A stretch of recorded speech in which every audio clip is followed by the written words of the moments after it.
Bakunze ba IV Scholars mwongeye kurirwa neza nk'ibisanzwe rero na update abaturutse muri University of Rwanda nkuko mwabibonye mu itangazo yasohoye hanze rihamagara abanyeshuri kureba admission letter zabo nimba barabaye admitted. Nibyo ngiye kukwereka rero step by step uburyo wakirebera niba warabaye admitted, uburyo wakuramo admission letter. Reka tubanze duhere kuri announcement yasohowe na University of Rwanda nkuko yabitangaje ku itariki 21 z'ukwezi kwa 8/2025. Tugiye guhera kuri itangazo nkuko mubibona banditse ngo announcement regarding the release of admission result for the academic year 2025 to 2026 to the undergraduate academic programs. So ni itangazo rireba rero abantu bose bakoze application muri University of Rwanda, ribahamagarira kujya kureba niba mwabaye admitted.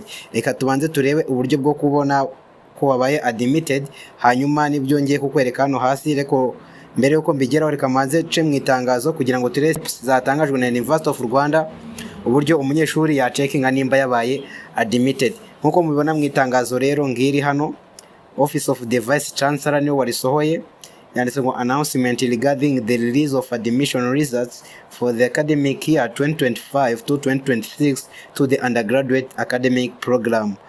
Mu itangazo rero ngiri nkuko muribona hano hasi batangiye bavuga ngo the University of Rwanda UR is pleased to inform all candidates who submitted their applications for admission to different undergraduate programs for academic year 2025 to 2026 that the admission results are now out. So Kaminuza Nkuru y'u Rwanda rero yishimiye kumenyesha abantu bose cyangwa se abanyeshuri bose mwakoze application muri programu zigiye zitandukanye zibarizwa muri Kaminuza Nkuru y'u Rwanda, irabamenyesha rero ko ibyo mwasabye ubu bamaze kuba babasubiza, ushobora kujyaho ugacekinga. Nibyo tugiye kuri ase ni gute na checkinga. The following should be noted. Nimba ugiye gucekinga niba warabaye admitted ugomba gukurikiza ibi bintu. Icyambere, admitted candidate can access the acceptance letters for the programs they have been admitted into through the online link. So umukandida wamaze kwa applyinga ashobora kubona iretire imwemera kujya muri kaminuza mu byo yasabye aciye kuri iyi link ya e-feeling.ur.ac.rw. abantu muyishaka murajya muri comment munyandikire mumbwira ati turashaka iyo link ndahita nyikohereza rwose, cyangwa ushobora no guca kuri nimero yacu WhatsApp group, ushobora gucaho 0883234225 ukajya muri group ya WhatsApp, naho uraza gusangamo iyi link yo kureberaho amanota. So reka dukomezeho gatoya bavuze ngo guidelines for the online access to the acceptance letter are available on the university website www.ur.ac.rw, cyangwa se irete ukawayibona uciye ku rubuga rwa website ariyo wa@ur.ac.rw. ariko hari hepfo ibintu bakomeje bavuga ngo kuri kabiri, qualified candidate who should not be admitted, umukandida cyangwa se umunyeshuri utazaba admitted, utazaba yafashwe na University of Rwanda into the program applied for, kubyo ya applying muri University of Rwanda due to the high competition for the program they applied for versus the absorption capacity were provisionally admitted into other programs they qualify for. Umurero tabaye admitted mu byo yasabye bamuhaye provisionally admission, aho ashobora kujya kureba kuri kabiri ku byo yasabye akaba ariho yabaye admitted. Ubwo rero nubona utarahawe ibyo wasabye ushobora kuba warahawe provisionally admissions, ubwo ngubwo nugira ikibazo kuba utarahawe ibyo wabonye cyatewe n'abantu benshi baprayinze muri iyo programu, ubwo ngubwo wabaye provisionally, ni ukuvuga ngo baguhaye indi kurikiyeho.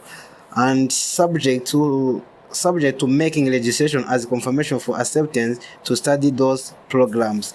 Ariko rero nusanga warabaye admitted cyangwa ari provisional admitted, utegetswe guhita ujya gukora registration. Registration rero izatangira ryari, nibyo nabyo tugiye kubanza kurebaho. All admitted candidate, all full or provisional admitted, yaba ari umukandida wabaye full admitted wahawe ibyo yasabye cyangwa se bamuhaye ibikurikiyeho byo yasabye, kubera ibyo yasabye byasabwe n'abantu benshi cyangwa se bamurushije amanota, are required to confirm acceptance of admission by registering which within the prescribed period as mentioned in the acceptance letter. Nkuko bayivuze rero muri acceptance turaza gukura kuri e-feeling, aribyo ngiye kukwereka uburyo uribuze kuyikuramo. Nkuko babivuze muri admission letter kugomba kuba wararegisterenze mbere y'igihe cyatanzwe cyangwa se cyavuzwe. Ubwo registration izakorwa guhera ku itariki 15 z'ukwa 9 kugeza 15 z'ukwa 10. Ibi nabyo byose tuzagenda tubifashamo. Mu itangazo bakomeje bavuga ngo failure to register by the prescribed timeline will lead to losing the place which will be offered to applicant on the waiting list. So umuntu rero uzafiringa cyangwa se utazakora registration azabura buruse cyangwa se bazayiha abandi bari kuri waiting list. Murabizi ko abantu baba basabye ari benshi, hari ababa batafashe, hari ababa bari kuri waiting list. Ubwo rero utegetswe kuzaregisteringa hagati ya 15 z'ukwa 9 kugeza kuri 15 z'ukwa 10. Registration nayo reka nzi tuzaza kubabwira amafaranga nangahe, ese bikorwa bite. Ibyo byose nibyo tuzagenda tubibafashamo muri byose. Niyo mpamvu rero tubabera hano nka IV Scholars kugira tubafashe byose. Wifuza ko twazamukora registration, ushaka ko tumurebera admission letter tukamufasha kuyumva neza ibirimo ibisabwa byose, yatwandikira cyangwa se yatwandikira muri comment cyangwa kuri WhatsApp. Reka dukomeza hasi ku ngingo ya 4 bavuze ngo sorry kangarura itangazo gatoya.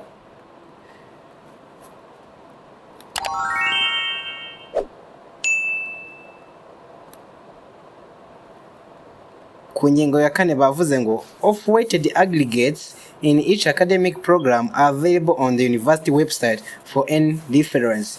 Amanota bafatiyeho rero wayasanga ku rubuga rwewe cyangwa se kuri website ya University of Rwanda nimba ukeneye ibindi bisobanuro cyangwa se kumenya ayo bafatiyeho, ukawareba nimba se waruri above cyangwa waragiye under yayo, ubwo nawe ukamenya makuru agiye atandukanye. Tugiye kurebera hamwe rero uburyo wareba niba warabaye admitted. Reka turebere hamwe noneho uburyo bwo kureba admission letter. Uraza muri telefone yawe cyangwa se muri mashini yawe, ujye muri Google Chrome, hanyuma urafata ino link nabahaye muri comment, uyikopiye uyipestingemo gutya, hanyuma numara kuyipestingamo urakanda kuri enter cyangwa se okay wemeze. Urahita winjira kuri hub cyangwa se tab imeze gutya. Hano hambere murabona handitse home or program search program detail. Uraza hano hirya handitse admission letter, wakandeho bahita bakuzana hano kuri iyi form imeze gutya ya e-filling subsystem. Uraza hano ushyiremo reg number, ariko kuba na reg number y'umunyeshuri mushyashya nzi, reka nshyiremo y'umuntu nzi w'umwaka ushize 2240 143 79. Na hano hasi wongere uyandikemo 2240 143 79. Then hano kande kuri login. Urabona ko namaze kwinjira rero muri dashboard. Dashboard murabona harimo iki? Harimo profile yanjye, harimo mazina yanjye, harimo offering type Nyarugenge full time. Ariko by the way hano hirya murabona ko namaze kuba admitted. Njango murabibona hano hari admitted. Hano hari program bamaye ni Bachelors in Honors in Estate Management and Evaluation 4 years, biga imyaka 4 kugira ngo ubone bachelors.